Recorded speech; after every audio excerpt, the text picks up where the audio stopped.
Let's go back in time, way back. Imagine an era in human history so brutal that just surviving past your childhood was a massive victory. A time where your only job, from sunrise to sunset, was simply to not die. We're about to uncover an absolutely incredible story of survival, a deep mystery from our own past. And this is the central question, isn't it? We're talking about one of our most important ancestors, a species whose struggle literally paved the way for us to be here. So why on earth was their life so tragically and consistently short? Well, the answer, based on tons of research from dozens of fossils, is just shocking. The average age of death was 12.8 years. I mean, think about that. Most of them didn't even become teenagers. To figure out why, we have to first understand who was this ancestor and what kind of world were they living in. All right, so let's meet the main character in our mystery. It all kicks off in 1960. A young guy named Jonathan Leakey is out digging in Tanzania, and he finds a jawbone that was about to completely change how we see human history. This creature was given the name Homo habilis, which pretty much means handyman, and they got that name because the structure of their hands showed they could do some pretty complex stuff, like making stone tools. And that, well, that just makes the mystery even deeper, right? If they were smart enough to be tool makers, why couldn't they survive? And this is where things get really interesting. Just look at this comparison. Their brain size, around 650 cubic centimeters, was a huge leap from their ape ancestors. So they were thinkers. But then look at their height. They were tiny, pygmy-like beings, a bigger brain stuck inside a small, vulnerable body. This is where the story gets complicated. And that brings us to the first massive problem for Homo habilis, their own body.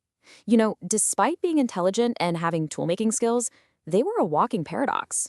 They were a creature trapped in an evolutionary limbo, carrying what you could only call a genetic curse. Their bodies were just a bundle of contradictions. Their hands had these curved fingers, which made them decent climbers but really clumsy toolmakers. Their shoulders were stuck somewhere between an ape's and a human's. And here's the kicker. Their feet had no spring-like arch. That means they couldn't run long distances. And with those short legs, their top speed was a joke compared to the predators hunting them. They weren't built for the trees anymore, but they sure weren't built for the ground either. This quote just nails their predicament perfectly. They were stuck, half-baked, in a world that demanded you be good at something. This evolutionary trap left them exposed and incredibly vulnerable. And that brings us to the single biggest reason for their short lives, the world they lived in. The world they called home, the Pleistocene epoch, it wasn't just dangerous, it was a world of monsters. Seriously. The number of apex predators was more than double what it is in Africa today, and they were all giants. There was simply no safe place to be. So let's say you climb a tree to stay safe. Bad idea. Up there, you'd run into Dinophilis, a saber-toothed cat that specialized in hunting primates. Its fangs weren't for slicing meat, they were for shattering skulls and puncturing the brain. And the scariest part? It could climb just as well as you could. Okay, so the ground must be safer then, right? Wrong. In the tall grass, you had to worry about Meganterion. Imagine a jaguar mixed with a saber-toothed tiger, a master of ambush. It would deliver one single, clean, fatal bite to the neck, a surgical strike that cut off everything in an instant.